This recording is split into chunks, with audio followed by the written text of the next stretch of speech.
Most welcome dear students, आप सभी लोगों का स्वागत है आपके अपने YouTube चैनल डीजे सर पर। लोगों के अंदर ज्ञान की पूंजी बजाने वाला, न कि गानों का रिमिक्स बजाने वाला। 28 अक्टूबर बहुत ही मोस्ट इंपॉर्टेंट डेट है।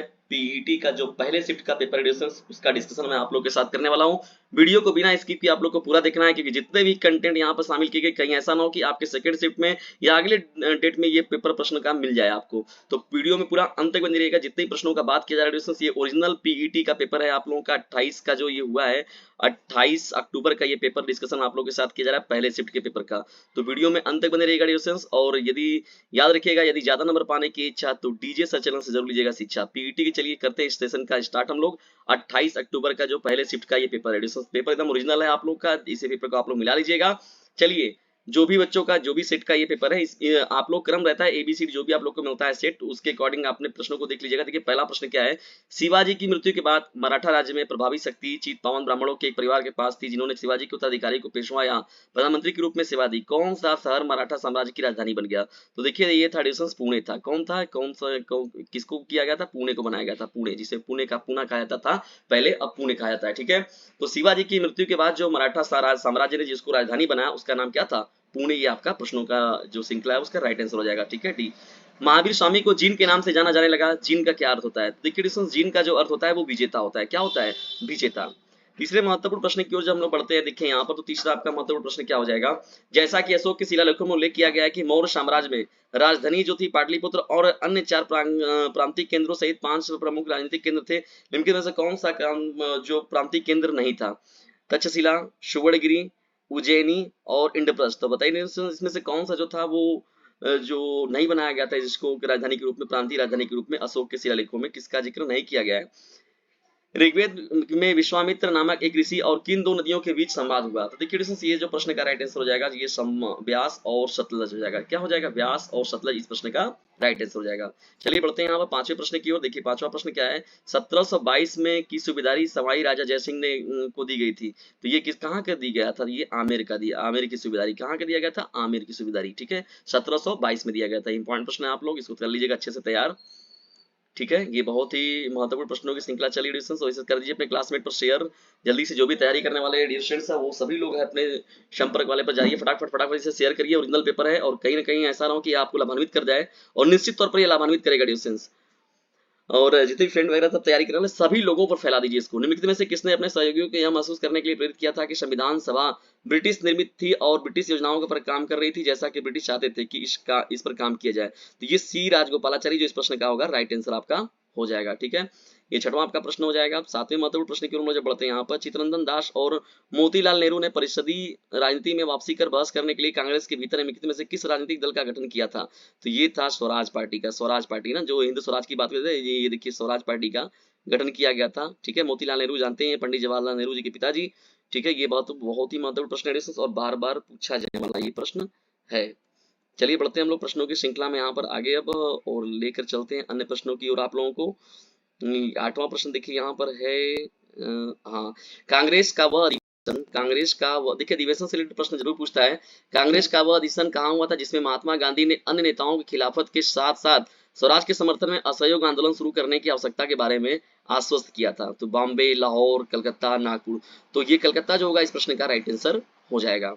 नौवें महत्वपूर्ण प्रश्न की ओर जब हम बढ़ते देखिए यहाँ पर, तो निम्नलिखित में से कौन खुदाई खिदमतगार का संस्थापक था और जिसे बादशाह खान के नाम से भी जाना जाता है? तो देखिए यहाँ पर खान अब्दुल गफ्फार खान जो है इस प्रश्न का राइट आंसर हो जाएगा। ठीक है, खुदाई खिदमतगार का संस्थापक व्यक्ति कौन थे? खान अब्दुल गफ्फार खान थे। बहुत ही महत्वपूर्ण प्रश्न है। ये प्रश्न, ये इनका जो प्रश्न है ये बहुत ही ज्यादा इंपॉर्टेंट है। खान अब्दुल गफ्फार खान से रिलेटेड प्रश्न जो पूछा जाता है हमेशा। 1913 में हिंदुस्तान गदर पार्टी का मुख्यालय कहाँ स्थित था? दिल्ली में, लाहौर में, कलकत्ता में, सैन फ्रांसिस्को में। देखिए गदर पार्टी का जो मुख्यालय बनाया गया था वो सैन फ्रांसिस्को में बनाया गया था। कहाँ बनाया गया था एडिशन? सैन फ्रांसिस्को में बनाया गया था। ठीक है ना, यहाँ पर देखिए कंफ्यूजन मत पालिएगा, कहीं ऐसा ना हो कि आप दिल्ली को, लाहौर या कोलकाता में से किसी को दिल्ली या कलकत्ता में मार देंगे, लेकिन नहीं, यहाँ पर सैन फ्रांसिस्को जो होगा इस प्रश्न का राइट आंसर हो जाएगा। इसे फटाक से कर दीजिए अपने क्लासमेट पर शेयर, कहीं ऐसा ना हो कि किसी और का पीईटी का एग्जाम हो उनके नियर। करियर एडिशन से शेयर फटाफट जा रही है जल्दी सभी लोग, जितने भी एडिशन तैयारी करने वाले हैं फ्रेंड्स हैं, वो सभी लोग इस सीरीज को जो है शेयर जरूर करें। सिरुई सिरोय कुमुदनी लिली भारत के निम्नलिखित में से किस राज्य में पाई जाने वाली एकमात्र स्थलीय कुमुदनी लिली है? और पूरा आपका पूरा देखिए यहाँ पर मणिपुर जो होगा इस प्रश्न का राइट आंसर हो जाएगा। ठीक है डिस्टेंस, चलिए देखिए हम लोग आपके साथ डिस्कशन करते हैं आगे। यहाँ पर 12वें प्रश्न की ओर मुझे पढ़ते हैं यहाँ पर। तो उड़िया पठार भारत के निम्नलिखित में से किस राज्य में स्थित है? ये है डिस्टेंस आप लोग का महाराष्ट्र राज्य में। और महाराष्ट्र की राजधानी कहाँ पर है? जल्दी से कमेंट बॉक्स में उत्तर दीजिए। यहाँ पर क्या हो जाएगा? महाराष्ट्र की राजधानी जो है, महाराष्ट्र की जो राजधानी है वो मुंबई हो जाएगी। ठीक है ना, ये इंपॉर्टेंट प्रश्न है। उड़िया पठार भारत के निम्नलिखित में से किस राज्य में स्थित है? तो ये महाराष्ट्र आपका राइट आंसर हो जाएगा। 13वां इंपॉर्टेंट प्रश्न की ओर मुझे बढ़ते हैं। शीत ऋतु की शुरुआत में तमिलनाडु के तटीय क्षेत्रों में वर्षा का क्या कारण है? तो देखिए दोस्तों, इसमें जो होता है मुख्य रूप से उत्तर पूर्वी वर्षा ऋतु, यानी उत्तर पूर्वी वर्षा ऋतु का जो मानसून आता है जब, तो यहाँ पर ये चीजें देखने को मिलती है। 14वें प्रश्न की ओर बढ़ते हैं हम लोग। देखिए यहाँ पर 14वां प्रश्न आप लोग क्या है? राजस्थान के जालौन जिले में किस प्रकार का ग्रेनाइट पाया जाता है? तो इसी डिस्टेंस इसका नाम है रोजी पिंक, जिसे हम लोग गुलाबी ग्रेनाइट भी कहते हैं। तो ये आपका राइट हो जाएगा। ठीक है, क्या नाम हो जाएगा? रोजी पिंक गुलाबी ग्रेनाइट। 15वें प्रश्न की ओर बढ़ते हैं। देखिए, पुर्तगाल द्वारा निर्मित बंदेल चर्च भारत के निम्नलिखित में से किस राज्य या केंद्र शासित प्रदेश में स्थित है? तो ये है गोवा। कहाँ, किस राज्य में है? गोवा राज्य में है। ठीक है, गोवा। गोवा बहुत ही इंपॉर्टेंट देखिए प्रश्न, देखिए गोवा से प्रश्न देखिए पूछा गया है आप लोगों का। चलिए बढ़ते हैं आगे। यहाँ पर हम लोग प्रश्नों की श्रृंखला में बढ़ते हैं 16वें प्रश्न की ओर। देखिए 16वां आपका प्रश्न क्या है? गन्ने के उचित एवं लाभकारी मूल्य FRP को कौन मंजूरी देता है? तो यहाँ पर देखिए मंजूरी देने का काम जो है कृषि लागत और मूल्य आयोग का ये काम है। कृषि लागत और मूल्य आयोग जो होता है वही क्या करता है? गन्नों के उचित एवं लाभकारी मूल्य का डिसीजन लेता है। ये आपका क्या हो जाएगा? 16वां प्रश्न हो जाएगा। 16वें प्रश्न के बाद जब हम लोग बढ़ते हैं यहाँ पर 17वें प्रश्न की ओर। निम्नलिखित में से कौन सा एक भारतीय श्रम कानून और सामाजिक सुरक्षा उपाय है जिसका उद्देश्य काम करने का अधिकार, राइट टू वर्क की गारंटी देता है? तो देखिए दोस्तों, यहाँ पर जो महत्वपूर्ण रूप से इसमें देखिए बात किया जाए तो ये नाबार्ड की बात होती है। इसमें मुख्य रूप से देखिए महात्मा गांधी राष्ट्रीय ग्रामीण रोजगार गारंटी अधिनियम, महात्मा गांधी राष्ट्रीय ग्रामीण रोजगार गारंटी अधिनियम के तहत जो होता है ये राइट टू वर्क की गारंटी देता है। ठीक है, ये आपका 17वां प्रश्न हो जाएगा। और इंपॉर्टेंट प्रश्न है, कुछ प्रश्न ऐसे भी पूछेंगे जो बहुत ही अंदर से हैं। स्वर्ण क्रांति, देखिए स्वर्ण क्रांति भारत में निम्नलिखित में से किस कृषि क्षेत्र में विकास के लिए जिम्मेदार है? बागवानी के लिए, आलू उत्पादन के लिए, पेट्रोलियम उत्पादन के लिए, तिलहन उत्पादन के लिए। तो ये मुख्य रूप से जो था बागवानी के विकास के लिए कृषि क्षेत्र में ये स्वर्ण क्रांति की बात की गई थी। ठीक है, 18वां प्रश्न है आप लोग का, ये इंपॉर्टेंट प्रश्न रहेगा। चलिए बढ़ते हैं यहाँ पर हम लोग आगे। अब यहाँ पर देखिए 19वें प्रश्न की ओर बढ़ते हैं। बीमा बीमा जो है विनियामक एवं विकास प्राधिकरण का मुख्यालय कहाँ पर स्थित है? ध्यान से सुनिए इस प्रश्न को। बीमा विनियामक एवं विकास प्राधिकरण का मुख्यालय कहाँ स्थित है? तो यह है स्थित आप लोगों का हैदराबाद में। पूरा का पूरा सॉल्यूशन किया जा रहा है, दिखाया जा रहा है आप लोग को। ध्यान से देख लीजिए इस पेपर को। 20वां देखिए प्रश्न क्या है? निम्नलिखित में से कौन सा डिपॉजिटरी संस्थान का एक प्रकार नहीं है? तो ये हो जाएगा आप लोगों का नाबार्ड। निम्नलिखित में से कौन सा डिपॉजिटरी संस्थान का एक प्रकार नहीं है? तो ये नाबार्ड जो होगा इस प्रश्न का राइट आंसर हो जाएगा।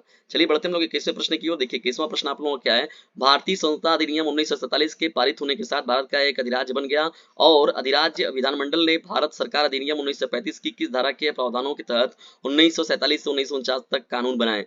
ये हो जाएगा आपका धारा 101 के अंतर्गत ये बात की गई थी। ठीक है ना, बड़े 21वां प्रश्न हो जाएगा आप लोग का। 22वें प्रश्न की ओर बढ़ते हैं हम लोग। तो एक व्यक्ति जो संसद का सदस्य नहीं है उसे राष्ट्रपति द्वारा अधिनियम कितने महीनों के लिए मंत्री के रूप में नियुक्त किया जा सकता है? 3 महीने, 6 महीने, 9 महीने और 12 महीने। ये 6 महीने जो होगा इस प्रश्न का राइट आंसर हो जाएगा। चलिए बढ़ते हैं यहाँ पर 23वें मोस्ट इंपॉर्टेंट प्रश्न की ओर। देखिए 23वां प्रश्न क्या है? उस उच्च न्यायालय का नाम बताइए जिसका क्षेत्राधिकार अंडमान और निकोबार द्वीप समूह के केंद्र शासित प्रदेश पर है। देखिए ये आपका कलकत्ता उच्च न्यायालय हो जाएगा। इस प्रश्न का आंसर कौन हो जाएगा? कलकत्ता उच्च न्यायालय। ठीक है, 24वें प्रश्न की ओर बढ़ते हैं। पंचायती राज संस्थाओं के अस्तित्व के लिए भारत की संसद द्वारा 73वां और 74वां संविधान संशोधन कब पारित किया गया था? तो ये किया गया था दिसंबर 1992 में। दिसंबर कब? 1992 में ये संशोधन आया हुआ था। ठीक है, इंपॉर्टेंट प्रश्न है ये। 24वां देखिए पंचायती राज व्यवस्था बहुत ही इंपॉर्टेंट टॉपिक है। 25वां प्रश्न क्या है आपका? वर्ष 1928 में मोतीलाल नेहरू समिति द्वारा निम्नलिखित में से कौन सा अधिनियम या विधेयक प्रस्तावित किया गया था? तो ये देखिए पारित किया गया था अधिकारों का बिल। अधिकारों का बिल जो है इसे पारित किया गया था 1928 में। तो ये 25वां आपका प्रश्न हो जाएगा। चलिए बढ़ते हैं हम लोग यहाँ पर। अब आपके 26वें प्रश्न की पेपर जो बनाया गया है वो स्टैंडर्ड लेवल का बनाया गया है। 26वां देखिए प्रश्न क्या है? स्वयं यंत्र के संबंध में निम्नलिखित में से कौन सा सही है? यहाँ पर जो देखिए इस प्रश्न का जो है, यह उपास्थि से बना एक अंग है और ग्रसनी को श्वास नली से जोड़ता है। स्वर यंत्र से संबंधित कौन सा बात सही है? तो ये 4th पॉइंट जो हो जाएगा आपका सही हो जाएगा। इंग्लिश मीडियम के जो बच्चे होंगे क्लास जो डी होगा ऑप्शन वो सही हो जाएगा। It is an organ made of cartilage and connected to the pharynx to the trachea. तो यहाँ पर डिस्टेंस देखिए इस प्रश्न का हो जाएगा। मिल्क ऑफ मैग्नीशिया किस प्रकार का कोलाइड है? तो ये होता है घनसॉल होता है। क्या होता है? घनसॉल। तो ये 27वां आपका प्रश्न हो जाएगा। बढ़ते हैं हम लोग इंपॉर्टेंट प्रश्नों की श्रृंखला में 28वें आपके प्रश्न की ओर। देखिए 28वां प्रश्न क्या है? निम्नलिखित में से कौन सा कार्बनिक यौगिक मानव शरीर में प्रोटोप्लाज्म को जमा देता है। तो प्रोटोप्लाज्म को जमाने वाला जो कार्बनिक यौगिक है उसका नाम है प्रोपेनॉन है। क्या नाम है? प्रोपेनॉन। क्या नाम है उसका? हो जाएगा प्रोपेनॉन। ये करेक्ट हो जाएगा आपका। ये 28वां प्रश्न है। 29वां चलिए महत्वपूर्ण प्रश्न की ओर बढ़ते हैं। निम्नलिखित में से कौन सा आंतरिक सौर मंडल में स्थित एकमात्र भवनाग्रह है? तो ये प्लूटो जो होगा इस प्रश्न का राइट आंसर हो जाएगा। ये 29वां प्रश्न हो जाएगा आप लोग का डिस्कशन, बहुत ही महत्वपूर्ण है। कर दीजिए इसे फटाक से अपने क्लासमेट पर शेयर करेंगे। और डिस्कशन यदि चैनल पर नए हैं तो चैनल को कर लीजिए सब्सक्राइब। यदि वीडियो थोड़ा सा भी हेल्पफुल लग रहा है तो इसे लाइक करें, शेयर करें, और चैनल पर चैनल को सब्सक्राइब करके जरूर अपने पास रख लीजिएगा। बिछुआ नेटल की पत्तियों में चुभने वाले बालों निम्नलिखित में से कौन सा अम्ल मौजूद होता है? देखिए इसमें होता है मेथनोइक अम्ल होता है। कौन सा अम्ल होता है डिस्कशन? मेथनोइक अम्ल होता है इसमें, ठीक है। 21वें देखिए महत्वपूर्ण प्रश्न की ओर हम लोग जब बढ़ते हैं यहाँ पर। इंग्लैंड न्यूजीलैंड वनडे मैच में बारिश के कारण इंग्लैंड को जीत के लिए शुरुआत में 48 ओवर में था। अब मैच जीतने के लिए औसत की जरूरत है। तो ये तो आपका मैथमेटिक्स का पोर्शन देखिए थोड़ा सा आ गया, इसको देख लीजिएगा। इनमें से कोई नहीं वाला जो ऑप्शन था वो सही था।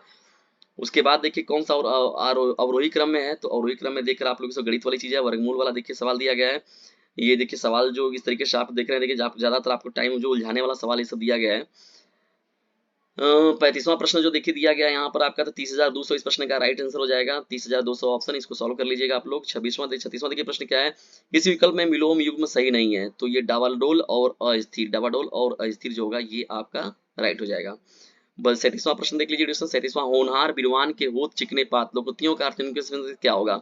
होनहार व्यक्तियों की प्रतिभा बचपन में ही दिखाई दे जाती है। बहुत इंपॉर्टेंट है ये, इसको देख लीजिएगा। 38 है आप लोग का, निम्नलिखित में से किस विकल्प में सही शब्द सभी शब्द पुलिंग है? तो देखिए यहाँ पर जो ऑप्शन नंबर यहाँ डी दिया गया ये राइट हो जाएगा। प्लेटफार्म, प्राधिकरण और गिरोह।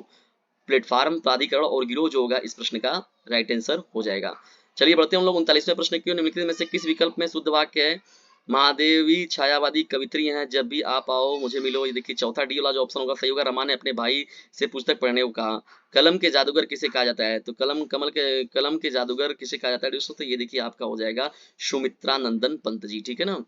देखिए कलम के सिपाही की बात हो तो यहाँ पर तो बात चीजें, लेकिन कलम के जादूगर की बात हो रही है तो सुमित्रा नंदन पंत जो होगा राइट हो जाएगा। चलिए बढ़ते हैं हम लोग आगे यहाँ पर 41वें प्रश्न की ओर। Choose the antonyms of the underlined word from the given option. He is very fastidious. तो यहाँ पर देखिए careless हो जाएगा इसका right answer. Put the correct form of the I am the person who is to be blamed. is लग जाएगा यहाँ पर आपका। which of the following spelling is incorrect? तो ये आपका इनकरेक्ट स्पेलिंग इसमें हो जाएगा। ये 43वां आपका प्रश्न था। देखिए यहाँ पर आपका ये पैरा के बेस पर क्वेश्चन दिया गया है, तो इस पैरा को देख लीजिएगा ध्यान से। और यदि इसका पीडीएफ पाना चाहते हैं तो 950 690 250 7 नाम के नंबर पर कर दीजिए व्हाट्सएप मैसेज। 44 का देखिए बी और 45 का जो होगा ए आपका राइट हो जाएगा, ठीक है। चलिए आगे बढ़ते हैं हम लोग यहाँ पर और देखते हैं यहाँ पर 46वें प्रश्न को। एक निश्चित भाषा कुट भाषा, ये देखिए दर्शन दिखाया गया यहाँ पर। देखिए इसको सॉल्व करना है तो इसका 58 जो होगा आंसर राइट आएगा। जो भी स्टूडेंट है इनको सॉल्व करेंगे, इसको देख लेंगे अच्छे से आप सभी लोग। 47वां देखिए संख्याओं के दिए गए क्रम में गलत संख्या ज्ञात कीजिए। तो यहाँ पर देखिए 611 जो होगा ये राइट हो जाएगा। इसको आप लोग एक बार सॉल्व कर लीजिएगा। 17 जून 1998 को सप्ताह को कौन सा दिन था? तो दिन निकालने वाला सवाल है डिविजन, बहुत ईजी है। इसको सॉल्व करके कमेंट बॉक्स में उत्तर दीजिए इस प्रश्न का। 49वां देखिए प्रश्न क्या है? 49वें प्रश्न का उत्तर देखिए यहाँ पर जो दिया गया है ये आपका ऑप्शन जो होगा वो डी करेक्ट हो जाएगा, ठीक है। चलिए बढ़ते हैं आगे। यहाँ पर 50वां प्रश्न देखिए क्या है? यहाँ पर 85वें प्रश्न का जो डी विकल्प नंबर डी करेक्ट हो जाएगा। इसके स्टार्ट मार्क इसका रख लीजिए डिविजन। और 52वें प्रश्न का जो होगा यहाँ पर 52वां प्रश्न यहाँ पर देखिए इधर है। तो भारत सरकार द्वारा संचालित निम्नलिखित में से भारत कौन सा निगम Asia transition finance study group ATFSG में शामिल होने वाला पहला सदस्य बन गया है? तो ये विकल्प नंबर बी जो होगा आपका करेक्ट हो जाएगा। औद्योगिक वित्त निगम limited, industrial finance corporation limited, ठीक है। चलिए बढ़ते हैं आगे। यहाँ पर हम लोग गुरुग्राम में स्टार्टअप 20 के समापन समारोह के दौरान भारत की ने आधिकारिक तौर पर वर्ष 2024 के लिए निम्नलिखित में से किस देश को मसाल सौंपी है? तो ये जर्मनी इस प्रश्न का राइट आंसर हो जाएगा, ठीक है। चलिए बढ़ते हैं हम लोग 54वें प्रश्न की ओर। देखिए यहाँ पर भारत के मुख्य न्यायाधीश CJI चंद्रचूड़ द्वारा कौन सा पोर्टल लॉन्च किया गया? देखिए यहाँ पर सुस्वागतम जो पोर्टल है इसे लॉन्च किया गया है, ठीक है। 54वें का बीज होगा वो आपका राइट आंसर हो जाएगा। चलिए बढ़ते हैं हम लोग 55वें प्रश्न की ओर। हाल ही में केंद्रीय सड़क परिवहन और राजमार्ग मंत्री श्री नितिन गडकरी ने इतना देखिए वाहनों के लिए एक जो किया है, तो न्यू कार असेसमेंट प्रोग्राम, इसे क्या कहा जाता है? न्यू कार असेसमेंट प्रोग्राम कहा गया इसको, ठीक है। 56वें, अगले दशक में निम्नलिखित में से किस क्षेत्र में व्यापार को $100 बिलियन तक बढ़ाने के लिए भारत अमेरिका टास्क फोर्स की स्थापना की गई है? तो ये अंतरिक्ष हो जाएगा आप लोगों का राइट आंसर, ठीक है। चलिए बढ़ते हैं आगे। यहाँ पर 57वें, विश्व का पहला 7 मिनट का कैंसर उपचार टीका किस देश में शुरू किया गया? तो ये किया गया चाइना में। चीन, जानते हैं सटासट कोई काम करने वाला काम है जो शॉर्टकट वाली बात जो है, तो चीन आपका इस प्रश्न का राइट आंसर हो जाएगा।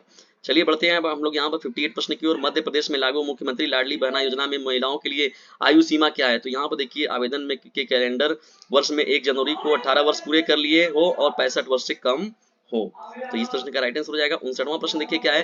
पूर्वोत्तर सीमांत रेलवे ने वर्ष के सूक्ष्म परिजीवों के लिए PMI दक्षिण एशिया पुरस्कार जीता। यह परियोजना निम्नलिखित में से किस जानवर के, देखिए यहाँ पर हाथी को बचाने के लिए इंस्ट्रक्शन डिटेक्शन सिस्टम लागू किया गया है। ठीक है, 60वें प्रश्न की ओर बढ़ते हैं। हाल ही में भारतीय वायुसेना IAF की पश्चिमी वायु कमान द्वारा शुरू किए गए वार्षिक प्रशिक्षण अभ्यास का नाम बताइए। तो ये देखिए स्वस्तिक इस प्रश्न का राइट आंसर हो जाएगा। 61वें प्रश्न की ओर बढ़ते हैं। मेनम वन्यजीव अभयारण्य भारत के निम्नलिखित में से किस राज्य या केंद्र शासित प्रदेश में स्थित है? तो सिक्किम जो होगा इस प्रश्न का राइट आंसर हो जाएगा। ये आपका 61वां प्रश्न हो जाएगा। ठीक है, 62वें प्रश्न की ओर बढ़ते हैं। तेलंगाना राज्य के पालमपेट गांव में स्थित रामप्पा मंदिर, जिसे वर्ष 2021 में यूनेस्को विश्व धरोहर स्थित स्थल घोषित किया गया था, उसका निर्माण निम्नलिखित में से किस राजवंश के शासनकाल में किया गया था? तो ये था काकती। काकती इस प्रश्न का राइट आंसर हो जाएगा।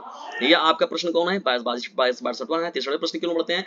भारतीय संघ के प्रधानमंत्री और अन्य मंत्रियों की नियुक्ति भारत के संविधान के तहत की राष्ट्रपति द्वारा की जाता है। तो ये अनुच्छेद देखिए आपका यहाँ पर हो जाएगा 50, अनुच्छेद ये आपका 75 हो जाएगा। ठीक है, चलिए बढ़ते हैं यहाँ पर हम लोग आगे 64वें प्रश्न की ओर। कुथु भारत के निम्नलिखित में से किस राज्य केंद्र शासित प्रदेश में कुथम बलम मंदिर में प्रदर्शित एक सामाजिक धार्मिक कला है? तो ये आपका हो जाएगा आंध्र प्रदेश। इस प्रश्न का राइट आंसर हो जाएगा। 65वें मोस्ट इंपॉर्टेंट जब प्रश्न की ओर बढ़ते हैं, देखिए यहाँ पर तो केंद्रीय भारतीय भाषा संस्थान का मुख्यालय निम्नलिखित में से किस स्थान पर स्थित है? तो केंद्रीय भारतीय भाषा संस्थान का जो मुख्यालय है वो मैसूर कर्नाटक में स्थित है। ये आपका प्रश्न संख्या हो जाएगा 65। 65 के बाद जब हम बढ़ते हैं यहाँ पर प्रश्न संख्या 66 की ओर। रासायनिक हथियारों द्वारा हथियारों का निषेध संगठन OPCW में कितने सदस्य राष्ट्र हैं? तो यहाँ पर देखिए 193 इस प्रश्न का राइट आंसर हो जाएगा। निम्नलिखित में से कौन मालदीव की आधिकारिक भाषा है? तो देखिए दिवेही। दिवेही जो है वो मालदीव की आधिकारिक भाषा है। क्या भाषा है? दिवेही। 68वें प्रश्न की ओर बढ़ते हैं। पूला निम्नलिखित में से किस देश की राष्ट्रीय मुद्रा है? तो ये राष्ट्रीय मुद्रा है बोत्सवाना का। बोत्सवाना का जो राष्ट्रीय मुद्रा है वो क्या है? पूला। ठीक है, इंपॉर्टेंट प्रश्न है आपका हो जाएगा। 69वें प्रश्न की ओर। पेरुंगदाई कोंगू वेलिर द्वारा निम्नलिखित महाकाव्य कृति है, यह भारत के किस साहित्य से संबंधित है? ये तेलुगु साहित्य से संबंधित है। किससे संबंधित है? तेलुगु साहित्य से। ठीक है, 70वें प्रश्न की ओर बढ़ते हैं। भारत सरकार द्वारा वर्ष 1967 में निम्नलिखित में से किस वीरता पुरस्कार का नाम बदलकर शौर्य चक्र कर दिया गया? तो देखिए अशोक चक्र वर्ग 13 का जो नाम है बदलकर ही रख दिया गया। अशोक चक्र वर्ग 3 का नाम बदलकर। ठीक है, सब एकदम राइट प्रश्नों की श्रृंखला एडिशन इसे देख लीजिएगा और कर लीजिए अच्छे से तैयार। और देखिए ये पैरा पढ़ना है, इस पैरा के बेस पर देखिए उत्तर जो दिया गया था 71 से 75 तक का। देखिए 71 का जो सी हो जाएगा, 72 का बी आपका दिया गया और 73 का जो है डी यहाँ पर दिया गया है और 74वें का जो विकल्प नंबर ए होगा वो करेक्ट हो जाएगा। ठीक है, चलिए यहाँ पर 75वें का सी जो ऑप्शन होगा वो करेक्ट हो जाएगा। फिर देखिए यहाँ पर 76 से 80 तक का प्रश्न है, फिर पैरा पर ही आधारित है आप लोग का। तो इस पैरा के आधार पर देखिए 76 का सी हो गया और 76 का सी देखिए राइट हो जाएगा आपका। और यहाँ पर 77 का बी जो होगा वो करेक्ट हो जाएगा। जब आगे बढ़ते हैं हम लोग यहाँ पर तो 78 का जो होगा यहाँ पर सी हो जाएगा। और 79 पे जब पढ़ते हैं हम लोग यहाँ पर देखिए 79 का जो प्रश्न होगा यहाँ पर द्वंद्व और तत्पुरुष दानपूर्ण जीवन मुक्ति, तो यहाँ द्वंद्व समास है। द्वंद्व द्वंद्व देन अलगाव की बात होगी ना, खानदानी भिखारी कैसे होते हैं, देखिए विकल्प नंबर सी जो होगा वो करेक्ट हो जाएगा। ठीक है, चलिए बढ़ते हैं हम लोग यहाँ पर आगे प्रश्नों की श्रृंखला को लेकर। 80 प्रश्न हो गए आपके ये। 81 से 85 देखिए ग्राफ पर रिलेटेड प्रश्न है। यहाँ पर देखिए 380 बटे 640 हो गया आपका, राइट हो जाएगा। और यहाँ पर देखिए 380 बटे 640 प्रश्न का राइट आंसर है और 86.81 जो होगा इस प्रश्न का राइट आंसर हो जाएगा। और 83 प्रश्नों का देखिए यहाँ पर है 84 प्रश्न हो गया, 85 86 इधर देखिए ये प्रश्नों को देख लीजिए ध्यान से आप लोग। अब बढ़ते हैं हम लोग आगे यहाँ पर। तो ये गणित का पोर्शन कुछ आप लोगों का एडिशन इसे सॉल्व करेंगे तभी देखिए ये जो है इसके औसत के बेस पर यहाँ प्रश्न दिया गया है। तो इस तरीके से था आप लोगों का ये पेपर। और देखिए यहाँ पर 1680 यहाँ 1 जो होगा राइट आंसर हो जाएगा। ठीक है, और इसे पूरा देख लीजिए। देखिए यहाँ पर फिर देखिए पूछा गया आप लोगों का कुछ करंट अफेयर टाइप है। 2020 से 2022 तक कच्चे तेल की खपत में प्रतिशत वृद्धि निम्नलिखित में से किस देश में संबंधित अधिक है? तो ये देखिए भूटान जो होगा इस प्रश्न का राइट आंसर हो जाएगा। 95 प्रश्न की ओर जब हम लोग बढ़ते हैं यहाँ पर 2022 में निम्नलिखित देशों में से किस देश का आयात खपत अनुपात सबसे अधिक है? तो ये अफगानिस्तान जो होगा इस प्रश्न का राइट आंसर हो जाएगा। अब उसके बाद देखिए यहाँ पर जो दिया गया है इसकी बेस पर पैरा बेस पर सवाल यहाँ पर आपको दिया गया है। और ये देखिए इसका जो है 100 प्रश्न इस तरीके से आपका ये पेपर था। तो पहले शिफ्ट का ये पीटी का पेपर आप लोगों को कैसा लगा कमेंट बॉक्स में जरूर बताइएगा। और यदि वीडियो थोड़ा सा भी हेल्प लगाओ तो इसे लाइक करें, शेयर करें और चैनल पर को सब्सक्राइब करना बिल्कुल भी ना भूलिएगा। और याद रखिएगा यदि ज्यादा नंबर पाने की इच्छा तो इस चैनल से जरूर लीजिएगा शिक्षा एडिशन से। निश्चित तौर पर ये नियमित रूप से आप लोगों का जो सेकंड शिफ्ट का पेपर चाहिए कमेंट बॉक्स में जाइए उत्तर कमेंट बॉक्स में अपनी राय रखिए। मैं निश्चित तौर पर आपका जो है सेकंड जो पार्ट का है पेपर मैं वो भी आप लोग के साथ डिस्कस करूंगा। लेकिन ये 28 और 28/10 का ये बहुत ही महत्वपूर्ण पेपर था आप लोगों का पीईटी का। 28/10/2023 का ये पेपर था पहले शिफ्ट का। ठीक है डिस्टेंस, तो इसे कर दीजिए अपने सभी फ्रेंड्स पर शेयर, क्योंकि सभी लोग तैयारी करने वाले, कब किससे किसका लाभ हो जाए ये कोई नहीं जानता है। और इस चैनल का लिंक जो है ज्यादा से ज्यादा शेयर करें। और सेकंड शिफ्ट थर्ड शिफ्ट जैसे मुझे मिलता है पेपर डिस्कशन, मैं जैसे मुझे कलेक्ट उसका पता करके प्राप्त करके उसको आप लोगों के साथ डिस्कशन जरूर किया जाएगा। लेकिन एक काम आप लोग करना है, इसे अपने क्लासमेट पर शेयर जरूर कीजिएगा। मिलते हैं नेक्स्ट वीडियो में, तब तक के लिए टेक केयर, बाय, जय हिंद, जय भारत।